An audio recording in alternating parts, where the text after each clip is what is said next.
Hello students, today we are going to discuss something more interesting about the atomic orbitals. So let's start something concepts of atomic orbital. Here we are going to discuss the concepts of atomic orbital. If a line is drawn enclosing a region where an electron can be found, say 90 to 95% of time, such a region or space is called an atomic orbital. What does it mean? It means that the maximum probability of finding an electron in a region where the space is enclosed is called atomic orbital. The three-dimensional region or space around the nucleus of an atom where there is a maximum probability of finding an electron having certain energy is called atomic orbital. We know very well in the universe anything which exists is in three dimensions. The three-dimensional region or the space around the nucleus of an atom where there is a maximum probability of finding an electron having a certain energy is called atomic orbital. दोस्तों, आज जो discuss कर रहे हैं हम लोग specially एक छोटा कंसेप्ट मैं देने जा रहा हूँ जो आपको बीएससी, एमएससी, 11th, 12th हर क्लास के लेवल के लिए बहुत ही ज़्यादा इम्पोर्टेंट है। अगर आप किसी भी चीज़ का डिटेल में जाते हैं तो उसके लिए आपके पास वैसा मटेरियल, वैसा नॉलेज होना बहुत ज़रूरी है। यहाँ पर जो डिस्कस किया जा रहा है, सबसे पहले एटॉमिक ऑर्बिटल किसको कहेंगे? तो जो यहाँ पे लिखा हुआ आप देख रहे हैं, if a line is drawn including a region where an electron can be found, say 90 to 95% of the time, such a region or space is called an atomic orbital. कहने का मतलब ये जो इलेक्ट्रॉन की डेंसिटी होती है वो density के अंतर्गत जो भी इनक्लोज्ड रीजन एरिया होता है वहाँ पर जहाँ इलेक्ट्रॉन की फाइंडिंग प्रोबेबिलिटी 90 to 95% होती है, उस रीजन को, उस इनक्लोज्ड फिगर को, उस स्पेस को एटॉमिक ऑर्बिटल कहा जाता है। द थ्री डायमेंशनल रीजन और space around the nucleus of an atom where there is maximum probability of finding an electron having certain energy is called atomic orbital. जैसे कि हम लोगों ने प्रीवियस वीडियो में डिस्कस किया था कि एटॉमिक ऑर्बिटल किसको कहते हैं? The maximum probability of finding an electron in an orbit is called orbital, जो हमारा 11th स्टैंडर्ड का डिफाइन था। लेकिन थोड़ा अगर हम डीप में जाए तो कहना ये भी वही चाह रहा है, लेकिन एक ऐसा रीजन जिस रीजन के बारे में भी जस्ट मैंने आपको बताया, एटॉमिक ऑर्बिट, जहाँ पर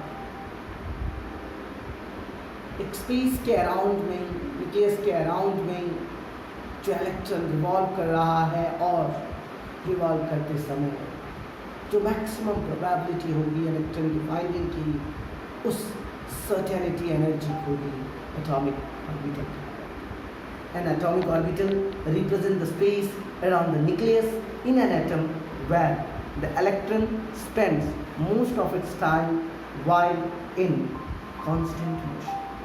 ये जो एटॉमिक ऑर्बिटल होते हैं, जो स्पेस अराउंड द न्यूक्लियस की, किसी भी एटम के अंदर जो न्यूक्लियस है उनके अराउंड में जो स्पेस है जहाँ पर इलेक्ट्रॉन ज़्यादातर समय उस कांस्टेंट मोशन में होता है। To clarify the concept of electron probability, let us assume that we take a set of instantaneous pictures of an electron with a specific energy moving around the nucleus. If all these sequential pictures with the electron appearing as small dot in each picture were superimposed, a cloud would result as shown in this figure. This picture is called an electron density representations. The density of dots in a given spatial region is a pictorial representation of probability density in that region. वैसे तो आप लोगों ने electron का figure नहीं देखा होगा, atom का पिक्चर नहीं देखा होगा, लेकिन ये जो पिक्चर आपको दिख रहा है, इस पिक्चर में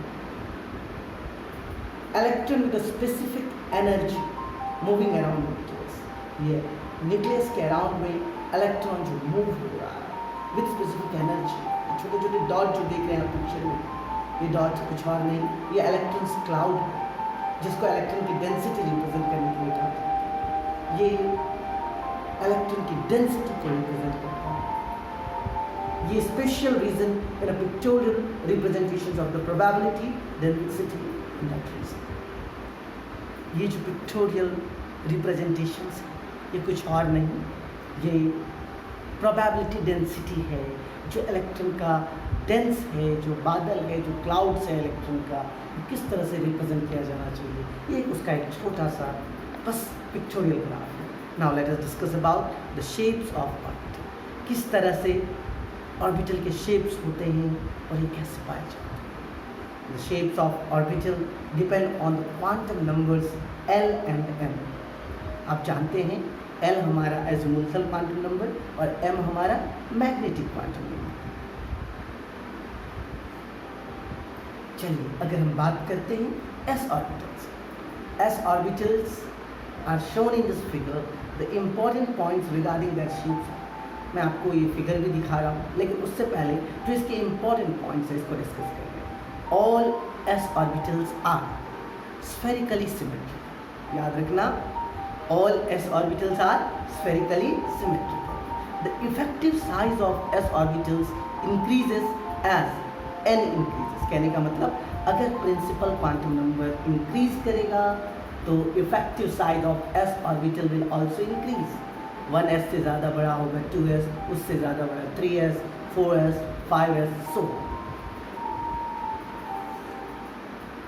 each orbital has a region of high electron density। यहाँ पर हम जानते हैं कि हर ऑर्बिटल का जो रीजन है उसमें ज़्यादा से ज़्यादा इलेक्ट्रॉन, हाई इलेक्ट्रॉन डेंसिटी है। जैसे कि इस पिक्चर में दिखाया गया है, जैसे जैसे प्रिंसिपल क्वांटम नंबर बढ़ेगा, number of electrons also increases. In between the spherical shells there are nodes having zero probability equal to n-1। अगर हम बात करें 1s की, क्वेश्चन ये आता है नोडल प्लेन्स या नोड्स के बारे में आपने सुना भी होगा। नोड उसको कहा जाता है जहाँ पर इलेक्ट्रॉन के पाए जाने की संभावना जीरो होती है। Where the maximum probability of finding an electron is zero, that part of an atom, that part of spherical shell are called nodes, जिसकी value n-1, where n is equal to principal quantum number। ये हमारा S orbital का shapes है जो मैंने आपको बताया, ये जनरली स्फेरिकल्स होते हैं। अब आइए p ऑर्बिटल्स के बारे में। There are 3 p orbitals designated as px, py and pz, which are oriented along the 3 mutually perpendicular axes x, y and z. Each orbital consists of 2 lobes symmetrical about a particular axis and has dumbbell shape. The 2 lobes are separated by a nodal plane. Higher p orbitals have similar shapes except that they have additional smaller region of high electron density called lobes. Separated from the major lobes by the nodal surface, the number of such region is n-2 on each side। अब question यहाँ पे ये आता है, ये जो हमारा p orbital है इसको डिज़ाइन जो किया गया है x और y और z एक्सिस, इनका जो ओरिएंटेशन है oriented around 3 mutually perpendicular axis x, y और z। हम सब जानते हैं इसमें 2 लोब्स होते हैं। डंबल शेप आप लोगों ने जब जिम जाते होंगे तो जिम में जब डंबल उठाते होंगे तो देखते होंगे दोनों साइड से, राइट, तो उसी को डंबल शेप कहा जाता है, जिसमें ये देखेंगे आप कि दोनों साइड्स लोब्स होते हैं और जहाँ से ये डिस्ट्रीब्यूटेड मतलब सेपरेटेड है उस पार्ट को नोडल सरफेस कहते हैं, क्योंकि वहाँ पर इलेक्ट्रॉन के पाए जाने की संभावना जीरो। आप देख लीजिए, जैसे अगर x एक्सिस, y एक्सिस और z एक्सिस, मान लीजिए 2p हमारा n-2, the number of such regions. आपको कोई पूछेगा what are the numbers of region 2p orbital, then you can just say n-2 of each side. अगर 2px, 2py और 2pz की बात करें तो आप देख सकते हैं यहाँ पे x एक्सिस पर ये जो लोब्स हैं डबल शेप है, उसमें आप एक साइड पॉजिटिव और दूसरे साइड नेगेटिव, क्योंकि ये एक्स एक्सिस पे है इसीलिए एक्स साइड में पॉजिटिव दिया गया, नेक्स्ट साइड में नेगेटिव। वो वाई एक्सिस पे है इसीलिए वहाँ पर वाई साइड में पॉजिटिव और उसके अपोजिट साइड में नेगेटिव, और वो जेड साइड में है इसीलिए वहाँ पर जेड साइड में पॉजिटिव और नेक्स्ट साइड में नेगेटिव। तो ये जो डंबल शेप है, ये डंबल शेप में अगर कोई आपको पूछे जहाँ से ये डंबल शेप बनता है, मतलब वो जो सेंटर ऑफ ऑरिजिन है जहाँ से ये डंबल शेप ओरिजिनेट होता है, उस स्पेस में, उस रीजन में इलेक्ट्रॉन की डेंसिटी कितनी होगी, तो आपको सीधा सीधी बताना है। उस सरफेस को नोडल सरफेस कहा जाता है जहाँ से ये लोब्स सेपरेट होते हैं और वहाँ पर इलेक्ट्रॉन के पाए जाने की संभावना zero, the probability of finding electron on nodal surface is 0. The number of such region is n-2 on each side. ये फिगर को ध्यान से देखना और हो सके तो अपने नोटबुक में जरूर रिप्रेजेंट करना, the shapes of two orbitals. अब आइए हम लोग बात करते हैं d orbitals. There are 5 d orbitals designated as dxy, dyz, dxz, dx square y square and dz square. These are shown in this figure. You can see here. अब dxy double dumbbell है, आप देख सकते हैं। ई orbital में आपने generally देखा था डंबल शेप, राइट? यहाँ पे डबल डंबल मतलब एक्स वाई दोनों एक्सिस पर 2 डंबल है, वाई जेड दोनों एक्सिस पर डंबल है, मतलब डबल डंबल। इसका नाम ही है डी ऑर्बिटल्स का जो शेप होता है वो डबल डंबल होता है। इस शेप्स को ध्यान से देखना और हो सके तो इसका एक स्क्रीनशॉट ले लो। ये सारे के सारे 3D ऑर्बिटल्स के शेप्स हैं। इसके जैसे हमने पी ऑर्बिटल में पढ़ा था उसी तरह इसका भी नोडल प्लेन यहाँ पे 0 और इसकी वैल्यू n-3। यहाँ पे आप देख सकते हैं कि किस तरह से इलेक्ट्रॉन का डेंस और the distributions of electron in the d orbitals. Now quantum numbers, ये बहुत ही इंपॉर्टेंट चीज़ है जो हम लोग 11th से पढ़ते हैं। ये जो बुक है, इस बुक का नाम है मॉडर्न इनऑर्गेनिक केमिस्ट्री, जिसमें मैं ये चैप्टर बता रहा हूँ आपको, ये एटॉमिक ऑर्बिटल से रिलेटेड है। इस चैप्टर में मेन टॉपिक मेरा यही था क्वांटम नंबर्स, जिस बारे में हम लोग और ज़्यादा डिटेल नॉलेज ले सकें, क्योंकि ये मॉडर्न इनऑर्गेनिक केमिस्ट्री है और इसमें जब आप केमिस्ट्री का क्वांटम नंबर का नॉलेज लेते हैं, वैसे तो आप लोगों ने 11th स्टैंडर्ड में ही नॉलेज लिया है, लेकिन जब ये चैप्टर या ये बुक पढ़ते हैं तो आपका सारा डाउट जो 11th में बाकी रह गया था, जो बीएससी में बहुत ही ज़्यादा ज़रूरी है केमिस्ट्री के लिए, इस बुक से आपके सारे डाउट क्लियर हो जाए। तो चलिए हम लोग स्टार्ट करते हैं quantum numbers. The term quantum number is used to identify the various energy levels available with the atom in which the electron of the atom can reside. The word quantum is used to signify that all the energy levels which are available to an electron are governed by laws of quantum mechanics. The term quantum number is used to identify the various energy levels available with an atom in which the electrons of the atom can reside. ये जो word है ना quantum number, ये आपको एक complete information देता है कि इलेक्ट्रॉन कहाँ पे किस ऑर्बिटल में रिसाइड कर रहा है। The word quantum is used to signify that all the energy levels which are available to an electron are governed by the laws of quantum mechanics. जो क्वांटम मैकेनिक्स से किसी भी एक इलेक्ट्रॉन कौन से एनर्जी लेवल में कहाँ पे अवेलेबल हो सकता है, उन सारे रूल्स को जो क्वांटम मैकेनिक्स में रिप्रेजेंट किया गया है उसके अंतर्गत ही ये क्वांटम नंबर्स की जानकारी हम लोग just as a college student, अगर आप बीएससी के स्टूडेंट तो अगर आपका कोई आइडेंटिफाई पूछे तो what's your name, what is name, what is his college name, in which class is located right now, the locality of his college, ठीक उसी प्रकार से एक इलेक्ट्रॉन का जो एटम है उसका जो कंप्लीट इंफॉर्मेशन है जो चारों क्वांटम नंबर के थ्रू हमें मिलता है। और ये चारों क्वांटम नंबर एक इलेक्ट्रॉन का आइडेंटिफिकेशन नंबर है, जो कंप्लीट इंफॉर्मेशन एक इलेक्ट्रॉन के किस एटम में कहाँ पर है उसकी जानकारी हमें देता है, उसी को हम लोग क्वांटम नंबर्स कहते हैं।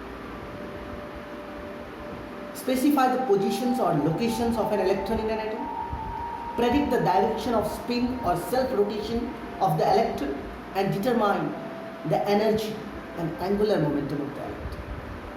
ये जो मैंने आपको बताया है कि आखिर लोकेशन कहाँ है इलेक्ट्रॉन का, किस एटम में है, किस तरह का उसका स्पिन है, सेल्फ रोटेशन है या फिर कौन से डायरेक्शन में है, और उसकी एनर्जी क्या है, उसके एंगुलर मोमेंटम ऑफ इलेक्ट्रॉन। चलिए उस चारों क्वांटम नंबर के बारे में हम जानें। 4 quantum numbers which are required to completely specify the character of an electron are principal quantum number, azimuthal quantum number, magnetic quantum number and spin quantum number। Each quantum number refers to a particular character of an electron in an atom। देखो हर quantum number का एक अपना व्यक्तिगत महत्व है जो हमें किसी पर्टिकुलर क्वांटम नंबर की जानकारी देता है। ये चारों क्वांटम नंबर से हमें किसी एक इलेक्ट्रॉन का पूरा इंफॉर्मेशन नहीं मिलता है कि एक इलेक्ट्रॉन कौन से ऑर्बिट में है, कौन से ऑर्बिटल में है, कौन से ओरिएंटेशन में है, कौन से डायरेक्शन में है। ये चारों क्वांटम नंबर एक इलेक्ट्रॉन का कंप्लीट इंफॉर्मेशन देता है। तो चलिए हम लोग स्टार्ट करते हैं प्रिंसिपल क्वांटम नंबर से। क्या है principal quantum number? Principal quantum number जिसको हम लोग स्मॉल n से डिनोट करते हैं। This quantum number n defines the energy level और shell in which the electron is represented, the average distance of the electron from the nucleus and the energy associated depend on n. It can have whole number values। Principal quantum number हमें energy level या energy shell की जानकारी देता है कि वह electron कौन से ऑर्बिट में है, कौन से एनर्जी लेवल में है, और न्यूक्लियस से उसका एवरेज डिस्टेंस कितना है। ये सारा चीज़ n पे डिपेंडेंट करता है और इनकी वैल्यू होल नंबर में होती है। इनकी वैल्यू आपका फ्रैक्शन में नहीं होगा, पॉइंट में नहीं होगा, डेसिमल्स में नहीं होगा। इनका वैल्यू सिर्फ और सिर्फ होल नंबर्स में होगी, जैसे 1 2 3 4। ये जो अब क्वेश्चन आप पूछोगे सर होल नंबर तो 0 से स्टार्ट होती है, लेकिन यहाँ प्रिंसिपल क्वांटम नंबर तो 1 से स्टार्ट। यू आर राइट, ये नेचुरल नंबर ही है। होल नंबर कहने का मतलब यहाँ पर ये जो फ्रैक्शन होते हैं ना उसमें नहीं होगा, ये पूर्ण नंबर में होंगे 1 2 3 4 इस तरह से। अब आइए हम लोग डिस्क्राइब करते हैं एजिमुथल और एंगुलर क्वांटम नंबर जिसको स्मॉल l से डिनोट किया जाता है। क्या होता है ये एजिमुथल और angular quantum number? The quantum number denotes the sub-level or sub-shell in a given principal energy level। The quantum number is related to the angular momentum of the electron in multi-electron atoms। The energy besides depending on n also depends on L corresponding to each value of n। There are n possible values of n। अगर आपको जब principal quantum number मिल जाता है उसके बाद sub level या सब shell जिसको हम लोग ऑर्बिटल बोलते हैं, ये प्रिंसिपल एनर्जी लेवल जो प्रिंसिपल क्वांटम नंबर है उससे रिलेटेड है हमारा। ये quantum number angular momentum of the electron की जानकारी देता है। बहुत सारे इलेक्ट्रॉन्स होते हैं, multi electron atoms. The energy besides depending on n also depends on n। कहने का मतलब ये प्रिंसिपल क्वांटम नंबर के अलावा जो एजिमुथल क्वांटम नंबर पर डिपेंड करता है। अगर n की वैल्यू आपको पता है तो l की वैल्यू 0 से लेकर के n-1 तक है। ये एजिमुथल और एंगुलर क्वांटम नंबर इसको कहा है। अगर मान लीजिए अगर n की वैल्यू 1 है तो l की वैल्यू 0 होगी, जो मैंने आपको बताया azimuthal quantum number l is equal to 0 to n-1। यहाँ पे देख लीजिए वैल्यूज ऑफ l और सब लेवल मतलब सब शेल्स। एजिमुथल क्वांटम नंबर की वैल्यू 0 s ऑर्बिटल के लिए, 1 p ऑर्बिटल के लिए, 2 d ऑर्बिटल के लिए और 3 f ऑर्बिटल के लिए। इसी तरह 4 होगा g ऑर्बिटल, 5 h ऑर्बिटल, इस तरह से आगे। अब आइए मैग्नेटिक क्वांटम नंबर, जिसको स्मॉल m से डिनोट किया जाए, जिसकी value ml is to -L2 + L। ये तीसरा क्वांटम नंबर है जिसको मैग्नेटिक क्वांटम नंबर कहा जाता है। For it is only in an applied magnetic field that is possible to define a direction within the atom, with respect to which the orbital can be directed. In general, the magnetic quantum number can take up 2l plus 1 values, 0 plus minus 1 or plus minus l.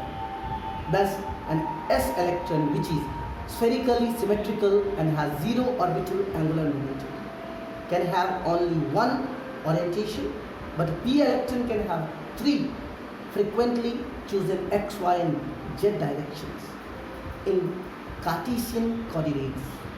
Likewise, there are 5 possibilities of the d orbitals and 7 for f orbitals. कहने का मतलब ये m जो है आपका magnetic quantum number, ये specially apply होता है मैग्नेटिक फील्ड का, और ये बताता है कि किस डायरेक्शन में जो इलेक्ट्रॉन का पॉसिबल वैल्यूज़ है, किस ओरिएंटेशंस में जाने का। तो कितने ओरिएंटेशंस सबसेल में हो सकते हैं, ये उसकी जानकारी हमें सबसे पहले देता है कि आखिर किसी भी ऑर्बिटल में कितने ओरिएंटेशंस होते हैं।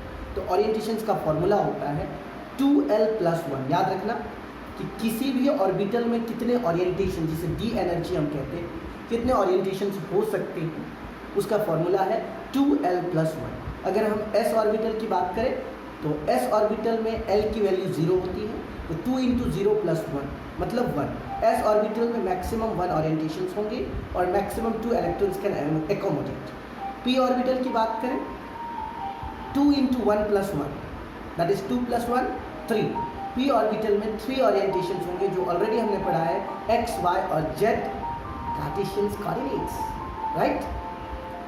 अगर हम d ऑर्बिटल की बात करें तो 2 × 2 + 1, क्योंकि l की वैल्यू 2 है, तो 2 × 2 + 1 दैट इज 5। तो d ऑर्बिटल में टोटल 5 ओरिएंटेशंस होंगे, कार्टेशियन कोऑर्डिनेट्स होंगे, जो हमने ऑलरेडी पढ़ा है dxy, dyz, dzx, dx2y2 and dz2। ये पांचों ओरिएंटेशंस d ऑर्बिटल्स में होंगे। उसी तरह से f ऑर्बिटल में 2 × 3 + 1 दैट इज 7 ओरिएंटेशंस। ये थे हमारे मैग्नेटिक क्वांटम नंबर। और मैग्नेटिक क्वांटम नंबर का जो फॉर्मूला होता है ml is equal to -L2 + L, और कितने ओरिएंटेशंस होंगे उसकी जो फॉर्मूला है कितने ओरिएंटेशन 2l + 1 ओरिएंटेशन। याद रखना जहाँ पर l जो है हमारा एजीमुथल क्वांटम नंबर। अब हम बात करते हैं चौथे क्वांटम नंबर की, स्पिन क्वांटम नंबर, जिसको ms से डिनोट किया जाता है। ये spin quantum number, this is designated by ms and describes the spin orientations of the electron. Since the electron can spin only in 2 ways, clockwise and anti-clockwise, s can have only 2 values, +½ and -½ which are also expressed by arrows pointing upside and downside respectively. It determines the orientation of spin angular momentum. सबसे पहले spin quantum number हमें electron का rotation, electron का मतलब किस तरह से वो स्पिन करता है इलेक्ट्रॉन अपने ओरिएंटेशन से, उसकी जानकारी देता है, जो जनरली हम लोग 11th स्टैंडर्ड में पढ़ चुके हैं। जो 2 डायरेक्शंस में ये स्पिन करते हैं, क्लॉकवाइज और एंटी क्लॉकवाइज, अपसाइड और डाउनसाइड, +½ और -½ इनका वैल्यू है। ये डिटरमाइन करते हैं orientation off spin angular momentum, मतलब किस ओरिएंटेशन में वो किस तरह से स्पिन करेंगे उसकी जानकारी देंगे। It can now be seen that there is a direct and simple correspondence between these descriptions of electronic structure and the form of the periodic table. Hydrogen with 1 proton and 1 electron in the first element, and in the ground state it has the electronic configuration 1s1 with 0 orbital angular momentum.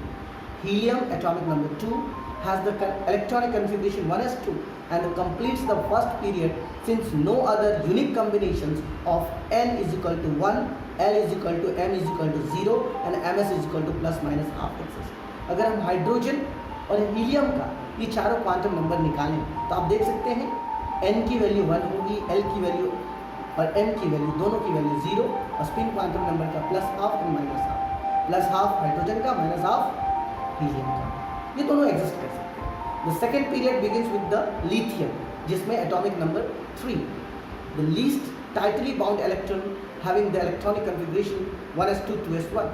The same situations obtained for each of the other periods insofar as the chemical and physical property of an element derived from its electronic configuration and especially the configuration of its least tightly bound electrons. It follows the chemical periodicity and the form of periodic table can be elegantly interpreted in terms of electronic structure. जैसे जैसे हम आगे बढ़ते जाएंगे कि आखिर lithium, beryllium, magnesium, calcium, strontium, barium, radium, किसी भी एलिमेंट का अगर हम ये चारों क्वांटम नंबर निकालें तो सबका फिजिकल और chemical properties of an elements derive from its electronic configuration. उसके इलेक्ट्रॉनिक कन्फिगरेशन से हम उनके चारों क्वांटम नंबर्स डिराइव कर सकते हैं। यहाँ पर एक क्वेश्चन दिया गया है, an electron is in 4f orbital. What possible values for the quantum number n, l, m and ms it can be? 4f orbital के चारों क्वांटम नंबर आप बताइए किस तरह से हो सकते। तो सबसे पहले n की वैल्यू कितनी होगी 4, l की वैल्यू 3, l की वैल्यू 3 और ml की वैल्यू -3 से लेकर के +3 तक, मतलब 0 +-1 +-2 और +-3, टोटल 7 ओरिएंटेशंस और ms की value +½ and -, right. So here you can see we know that 4f orbital n is equal to 4, l is equal to 3. Now when l is equal to 3, so m is equal to 0 +-1 +-2 and +-3. 7 values of m imply that the electron may be in any of the 7 4f orbital, and for this electron m may have one of the 7 values. For this electron s is equal to +½ or -. तो अगर 4f orbital का अगर quantum number values आपको predict करना है, जो possible quantum number values है, तो यही होंगे n की वैल्यू 4, l की वैल्यू 3, ml की वैल्यू -3 से +3 और ms की वैल्यू +½ and -½ ये चारों जो वैल्यूज यही पॉसिबल वैल्यूज हैं 4f ऑर्बिटल। सेकेंड क्वेश्चन देखिए, इसमें दिया गया है which of the orbital namely 1s 2s 2p and 3f are not possible, give reason for your answer. The orbitals which are not possible are 1p possible नहीं हो सकता, 3f भी possible नहीं हो सकता। The reason for their non-existence, we know that l is equal to n-1. We know that l is equal to n-1. So we know that when n is equal to 1, so l will be 0. L will be 0 value means the first cell has only one subcell, namely 1s orbital, for which l is equal to 0. Thus, the first cell does not contain 1p orbital. याद रखना बच्चों कि अगर 1 first cell है उसमें सिर्फ और सिर्फ S सबसेल है, उसमें P सबसेल नहीं हो सकता। क्यों नहीं हो सकता? क्योंकि फर्स्ट सेल के लिए जब n की वैल्यू 1 होगी तो l की वैल्यू हमेशा 0 होगी, l की वैल्यू 1 नहीं हो सकती। इसीलिए फर्स्ट सबसेल में सिर्फ और सिर्फ s ऑर्बिटल कंटेन करते हैं, उसमें p ऑर्बिटल कंटेन नहीं कर सकते। उसी तरह से अगर 3f की बात करें, it is also known as that when n is equal to 3, l की वैल्यू 0 से लेकर के 2 तक होगी, 3 नहीं हो सकती। 3 values of l means the third shell has only 3 subshell. कौन कौन से? जब l 0 होगा तो 3s होगा, जब l 1 होगा तो 3p होगा और जब l 2 होगा तो 3d होगा। Thus, third shell does not contain 3f orbital. It depends upon the azimuthal quantum number. As already I said to you, when you talk about the azimuthal quantum number, the value of azimuthal quantum number L is equal to 0 to n-1. इस चीज़ को याद रखना। what designations are given to the orbitals have। यहाँ पे देख लीजिए, अगर n की वैल्यू 2 है और l की वैल्यू 1 तो कहाँ पर इलेक्ट्रॉन जाएगा? n की वैल्यू 2 मतलब प्रिंसिपल क्वांटम नंबर 2 और एजिमुथल क्वांटम नंबर 1p का होता है, तो 2p में इलेक्ट्रॉन जाएगा। 1s में सेकेंड वाले में n की वैल्यू 1, l की वैल्यू 0, तो 1s में इलेक्ट्रॉन जाएंगे। n की वैल्यू 3, l की वैल्यू 2, तो 3d में इलेक्ट्रॉन जाएगा। n की वैल्यू 4 और l की वैल्यू 3, तो ये 4f में इलेक्ट्रॉन जाएगा। Right, you may have seen as whatever I have said you. अब आ जाइए पॉली एक्सक्लूजन प्रिंसिपल। पॉली साहब ने क्या कहा था इलेक्ट्रॉन्स के? We have seen that 4 quantum numbers n, l, m and s are essential to describe the state of an electron in an atom. Pauli in 1925 introduced a principle known as Pauli's exclusion principle for assigning the quantum numbers of the electrons. According to this principle, no 2 electrons in an atom can have the same values of all the 4 quantum numbers. Pauli साहब 1925 में अपना principal को उन्होंने introduce किया था कि कोई भी 2 इलेक्ट्रॉन का चारों क्वांटम नंबर सेम नहीं हो सकता। कोई भी 2 इलेक्ट्रॉन का चारों क्वांटम नंबर सेम नहीं हो सकता। अगर हम बात करें 1s1 और 1s2 का, तो उसमें स्पिन क्वांटम नंबर डिफरेंस हो जाएगा। देख लीजिए, thus for n is equal to 1 in 1s orbital only 2 electrons can exist with the quantum number n is equal to 1, n is equal to 1, l is equal to 0, l is equal to 1, ml is equal to 0, 0, but s will be plus half and minus half। तो आप देख लीजिए 3 quantum number तक same हो सकता है, लेकिन चौथा क्वांटम नंबर सेम नहीं होगा। The fourth quantum numbers will not be same। It is obvious that although the value of the 3 quantum numbers n, l and m are identical, but the value of 4th quantum number, the spin quantum number, is different, that is plus half and minus half. In any attempt to introduce the 3rd electron in the first s orbital would inevitably lead to the duplicate of one of the above sets of quantum numbers, which is contrary to the Pauli's principle. Hence, s orbitals cannot contain more than 2 electrons. अगर आपको कोई कह दे कि s orbital में 2 से ज़्यादा electron accommodate होगा, तो it is not possible. It is contrary to Pauli's exclusion principle. तो याद रखना बच्चों, s ऑर्बिटल में मैक्सिमम 2 इलेक्ट्रॉन ही एकोमोडेट होगा।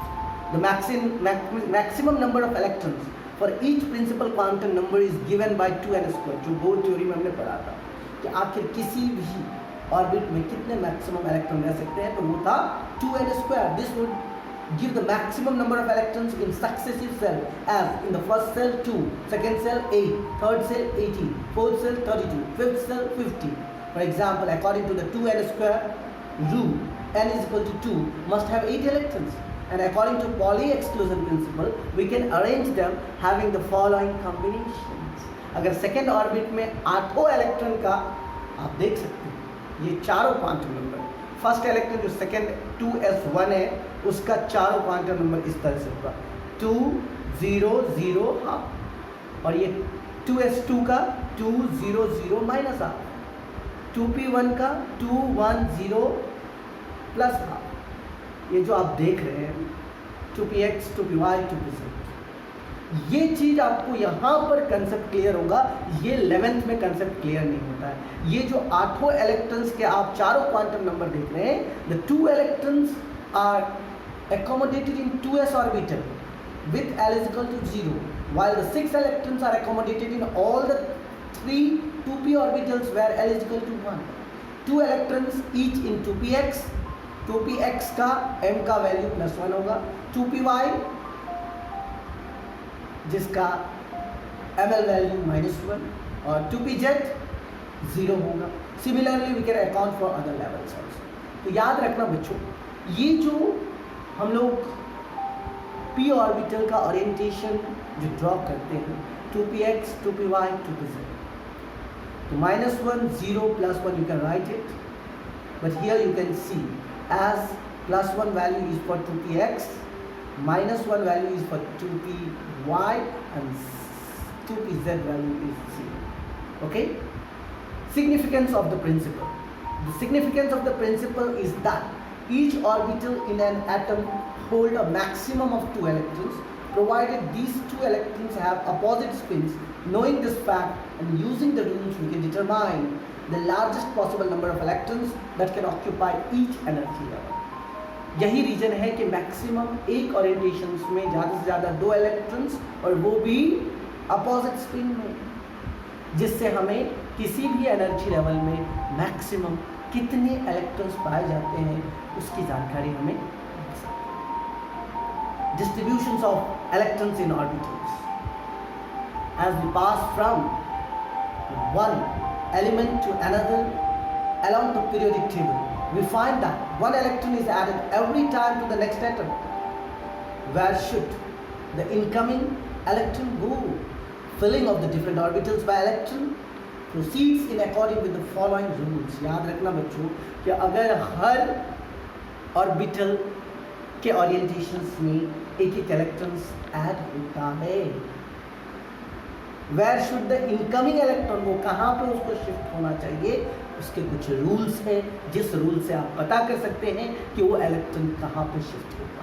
The maximum number of electrons in any orbit और shell is 2n², where n is the principal quantum number of orbit, right. n क्या है? Principal quantum number. अगर फर्स्ट सेल में आप बात करें तो 2 × 1², the maximum number of electrons in the first orbit is 2। Second, the maximum number of electrons in subshell. अब सब सेल में कितने इलेक्ट्रॉन्स होंगे? सब सेल का मतलब orbital, s p d f, ये चारों ऑर्बिटल में कितने मैक्सिमम इलेक्ट्रॉन्स रह सकते हैं, is equal to 2 × 2l+1। 2l+1 तो हमारा ओरिएंटेशन हो गया, कितने ओरिएंटेशन होंगे, और हर एक ओरिएंटेशन में कितने इलेक्ट्रॉन्स होंगे? 2 इलेक्ट्रॉन्स होंगे, इसीलिए वहाँ पर 2 से मल्टीप्लाई किया गया है, 2 × 2l+1।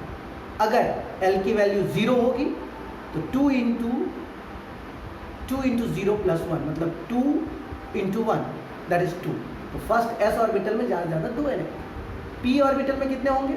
2 × 2+1, 2 × 1+1। p के लिए l की वैल्यू 1 होगी तो 2 × 1+1, तो 2 × 1+1 ये 3 हो जाएगा, 3 को 2 से मल्टीप्लाई करोगे तो 6 हो जाएगा। तो p ऑर्बिटल में मैक्सिमम कितने?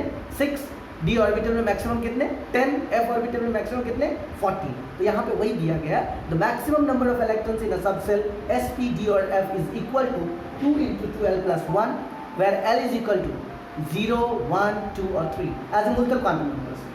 Thus, these subcells can have maximum 2, 6, 10 and 14 electrons respectively.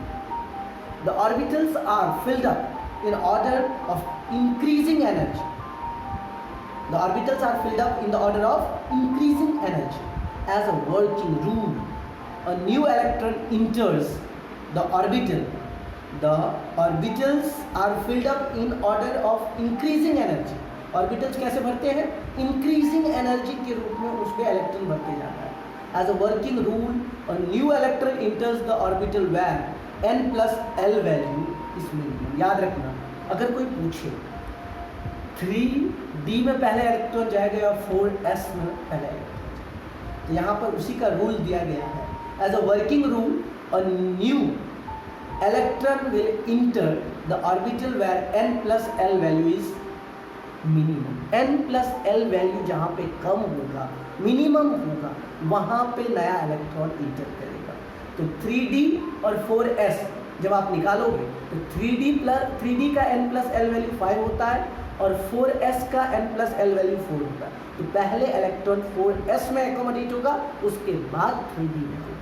When the n+l has the same value for 2 or more orbitals, the new electron enters the orbital where n is minimum. अगर n+l value दोनों का same हुआ तो कहाँ पे electron inter करेगा? जहाँ पर n की वैल्यू कम होगी, पहले इलेक्ट्रॉन वहाँ पे इंटर करेगा। What do it mean? कहने का मतलब, अगर n+l वैल्यू की बात करें, पहले तो आपको n+l वैल्यू जिसका कम होगा वहाँ पे इलेक्ट्रॉन इंटर करेगा। अगर n+l वैल्यू दोनों का सेम हो गया तो जहाँ पर n की वैल्यू कम होगी, प्रिंसिपल क्वांटम नंबर की वैल्यू कम होगी, इलेक्ट्रॉन पहले वहाँ इंटर करेगा। This is known as building up principle और पॉलीज अफबाउ प्रिंसिपल। ये जो है इसी रूल को बिल्डिंग अप प्रिंसिपल और पॉली अफबाउ प्रिंसिपल कहा जाता है। अफबाउ जो थे Aufbau is a German expression meaning building up. Aufbau का एक जर्मन एक्सप्रेशन मीनिंग होता है जिसका मतलब होता है building up. As each electron cell has subcells and their energy difference is very much less, so the orbitals having lower energy are filled first. It is seen that the order of energy of the various orbitals in the following. अगर मान लीजिए same principle quantum number में है but different azimuthal quantum number है, बहुत कम energy level का difference है, तो किस में पहले बढ़ेगा? तो ये सारा का सारा डिपेंड करता है n+l वैल्यू जिसका कम होगा उसमें, अगर दोनों का सेम हुआ तो n जिसका कम होगा उसमें जाएगा। तो यहाँ पे आप देख सकते हैं सबसे पहले इलेक्ट्रॉन 1s में भरेगा, उसके बाद 2s, फिर 2p, फिर 3s, फिर 3p, फिर 4s, फिर 3d, फिर 4p, फिर 5s, फिर 4d, फिर 5p, फिर 6s, फिर 4f, देन 5d। समझ में आया? इसी तरह से इलेक्ट्रॉन भरते जाएंगे अपने नेक्स्ट। अब ये जो डायग्राम आप देख रहे हैं, the above order for the sake of simplicity can be represented by a simple diagram. जो आप लोगों ने अबव प्रिंसिपल में पढ़ा भी होगा कि इलेक्ट्रॉन्स का इलेक्ट्रॉनिक कॉन्फ़िगरेशन का जो अरेंजमेंट है ये इसी तरह से कुछ ऐसा है। ये सारे n के value principal quantum number, s p d f azimuthal quantum number, किस तरह से इलेक्ट्रॉन लोअर एनर्जी से हायर एनर्जी लेवल में शिफ्ट मतलब जाएगा। पहले लोअर एनर्जी फिल होंगे, उसके बाद higher energy. There can be 1s orbitals, 3p orbitals, 5d orbitals and 7f orbitals. Each one of these orbital can hold only 2 electrons with spin plus half and minus. When 7 orbitals of same energy are available, electrons would prefer to occupy separate orbitals and remain unpaired rather than to live in the same orbital and leave the other empty. This is known as Hund's rule of maximum multiplicity. For example, 3p orbitals of equal energy but are concentrated in the different regions of space at right angles to each other. The electrons can minimize the repulsive forces between themselves by occupying the different orbitals and having parallel spins. This explains their preference to enter the different orbitals as long as possible. In other words, pairing must begin with the introduction of the second electron in the s orbital, and the fourth in the p orbital, and the sixth in the d orbitals, and eighth in the f orbitals. If we represent the p orbital as boxes and electrons by arrows, so upside plus half and downside minus half. Then if 2 electrons are added to p subcell, there exist 2 possible. आप देख सकते हैं ये दोनों। अगर सबसे पहले याद कीजिए हुन साहब ने क्या किया, हुन साहब ने कहा था जितना भी ओरिएंटेशन होगा पहले एक एक करके सिंगली हर ओरिएंटेशंस में इलेक्ट्रॉन फिलअप होगा, उसके बाद पेयरिंग स्टार्ट होगा। वैसे तो इस दोनों तरीके से इलेक्ट्रॉन एग्जिस्ट करना चाहिए था कि अगर मान लीजिए एक ही ओरिएंटेशन में दोनों इलेक्ट्रॉन्स एडजस्ट हो सकते थे, और दूसरा ये था कि पहले एक एक करके सारे ओरिएंटेशंस में जाएंगे, उसके बाद नेक्स्ट ओरिएंटेशंस में जाएंगे, राइट। तो यहाँ पर ये जो आप देख रहे हैं ये तब हुन साहब ने जब रूल दिया कि Hund's rule of maximum multiplicity, उनका कहने का सीधा सीधी तात्पर्य था कि सबसे पहले if in the first arrangement the 2 electrons are in the same orbital but it is not permitted by the Hund's rule, so the second arrangement is right as to satisfy the rule. If we add the third electron it will go in pz orbital rather than px and py. सबसे पहले याद रखना px py pz ये तीनों के तीनों orientation एक दूसरे के ऊपर में परपेंडिकुलर है 90 डिग्री एंगल्स में, तो पहले एक एक इलेक्ट्रॉन करके जाएगा। क्यों एक एक जाएगा उसका भी रूल बता दूँ, क्योंकि ये इलेक्ट्रॉन्स निगेटिव चार्ज पार्टिकल और ये सडनली एक ओरिएंटेशन में दो एकोमोडेट नहीं हो सकते हैं, वैसा पॉसिबिलिटी या वैसा पॉसिबल वैल्यूज नहीं आ सकता कि दो इलेक्ट्रॉन है एक ही ओरिएंटेशन में हम उस दोनों को एडजस्ट करें। उसके लिए सबसे पहले आपको जितने भी ओरिएंटेशन है, चाहे वो पी के हो, डी के हो या एफ के हो, हर एक ओरिएंटेशन में एक एक इलेक्ट्रॉन आप एकोमोडेट कर दोगे तो वो वहाँ पर स्टेबल हो जाता है। Half field stable, full field stable हम लोग बोलते हैं ना, या हाफ फील्ड स्टेबल हो जाएगा। अब अगर नेक्स्ट इलेक्ट्रॉन आएगा तो उसको हम पेयरिंग इस तरह से करते हैं जब ऐसा पॉसिबल वैल्यूज होते हैं, जब ये सारे के सारे एक दूसरे के पैरेलल होकर के ये प्लस हाफ और माइनस हाफ एक दूसरे को ओरिएंटेशन में एडजस्ट करते हैं। हम किसी भी एक ओरिएंटेशन में अगर दूसरा ओरिएंटेशन खाली है, उस एक ओरिएंटेशन में हम दो इलेक्ट्रॉन ओरिएंट नहीं कर सकते हैं। ये हुन्स रूल के अगेंस्ट में होगा। इसीलिए अपना हुन्स रूल ने कहा था सबसे पहले एक एक करके हर ओरिएंटेशन में इलेक्ट्रॉन एकोमोडेट होंगे, उसके बाद फिर pairing start. The electronic configurations of elements हम लोग जानते हैं। The distributions of electrons in various shell, subcell and orbitals of an atom is called its complete electronic configuration or simply electronic configuration. The distributions of electron in the various subcell and orbitals of the valence cell or outermost cell is called valence cell configurations. आप लोगों ने 9th 10th standard में valence shell electrons पढ़े होंगे कि last cell में कितने electrons होते हैं, उसको वैलेंस सेल इलेक्ट्रॉन कहते हैं, और वैलेंस सेल में किस तरह से इलेक्ट्रॉन रीअरेंजमेंट होगा उसको वैलेंस सेल कन्फिगरेशंस कहा जाता है। Representations of electronic configuration. The electronic configuration of an atom is written in the terms of NLX notation, where L indicates the sublevel, N principal quantum number, X string quantum number. Value of L and subcell देख सकते हैं आप, azimuthal quantum number s orbital के लिए 0, p orbital के लिए 1, d orbital के लिए 2, f ऑर्बिटल के लिए 3. In the notation NLX, superscript X written at the top of L indicate the number of electrons present in the subcell. कितने electrons उस ओरिएंटेशन में है उस चीज को ये x डिस्क्राइब करता है, given by L, while N is written to the left of LX indicates the number of shell. ये डिस्क्राइब करता है प्रिंसिपल क्वांटम नंबर का, to which the subshell denotes by L belongs. ये किस azimuthal quantum number जो है कौन से सेल से बिलोंग करता है उसके लिए N की वैल्यू डिस्क्राइब करती है। For example 3p2 in which the N is equal to 3, X is equal to 2 and L is equal to 1 indicates that two electrons X is equal to 2 are present in P subcell, L is equal to 1, which belongs to third main cell. मतलब principal quantum number 3, azimuthal quantum number 1 and ये spin quantum मतलब कितने electrons है उस orientation में, 2 electrons. Cell number N के बारे में डिस्क्राइब करता है, L सबसेल के बारे में, X number of electrons. Actual electronic configurations of atom of all the elements of the periodic table, इस टेबल में दिया हुआ है, we find that these configurations are by and large the same as predicted by the above procedure. However, there are quite a few elements which exhibit slight variations from the standard pattern. अगर आप 11th 12th बढ़िया से पढ़े हो तो किसी भी element का इलेक्ट्रॉनिक कन्फिगरेशन लिखने में आपको दिक्कतें नहीं होंगी। आप देख सकते हैं 1 से 10 तक किस तरह से हमने लिखा है ये पूरा इलेक्ट्रॉनिक, अगर बहुत ही बढ़िया तरीके से आपने पढ़ा है 11th standard, then you can easily write each and any elements electronic configurations. अगर आपको दिक्कतें हैं इलेक्ट्रॉनिक कन्फिगरेशंस लिखने में तो सबसे पहले आप स्क्रीनशॉट ले लिया कीजिए और उसके बाद रिप्रेजेंट कीजिए, मज़ा आएगा।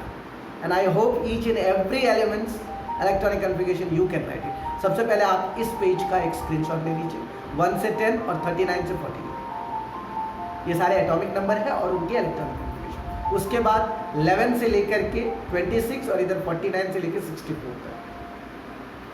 उसके बाद 27 से लेकर के 81 और इधर 66 से लेकर के 98। उसके बाद ये हमारा थोड़ा बचा था, तो हमने सारे के सारे एलिमेंट्स के इलेक्ट्रॉनिक कन्फिगरेशन किस तरह से लिखना है मैं आपको बता दिया हूँ। यहाँ पर इस ढंग से आप लिख सकते हैं। अगर आपको कोई दिक्कत हो, जो कोर हमारे कोर इलेक्ट्रॉनिक कन्फिगरेशन को बोलते हैं, ये जो आप Rn Xe देख रहे हैं वो सब इनर्ट गैस है, उसको कोर इलेक्ट्रॉनिक कन्फिगरेशन कहा जाता है, जो नीचे में डिस्क्राइब किया हुआ है। आज हम यहीं तक पढ़ेंगे, इसके बाद नेक्स्ट वीडियो में हम लोग development of the periodic table के बारे में पढ़ेंगे। फिलहाल इलेक्ट्रॉनिक कन्फिगरेशन तक। The symbol helium is called the helium core and represent 1s2. Neon is called the neon core and represent 1s2, 2s2, 2p6. Argon is called argon core and represent neon 3s2, 3p6. Krypton is called krypton core and represent argon 3s2, 4s2, 3d10, 4p6. Xenon is called the xenon core and represent krypton 5s2, 4d10, 5p6. Radon is called the radon core and represent xenon 6s2, 4f40, 5d10 and 6p6. इस तरह से आप किसी भी element का electronic configuration कर सकते हैं। इसमें हम लोगों को class 11, BSc degree 1, degree 2, degree 3 तीनों के लिए बेनिफिट है।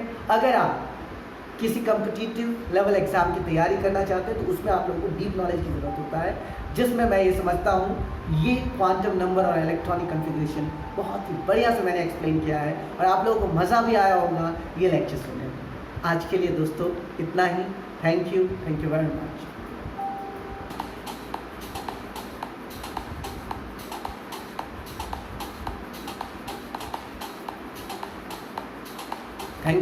Thank you very much and don't forget to subscribe. Thank you.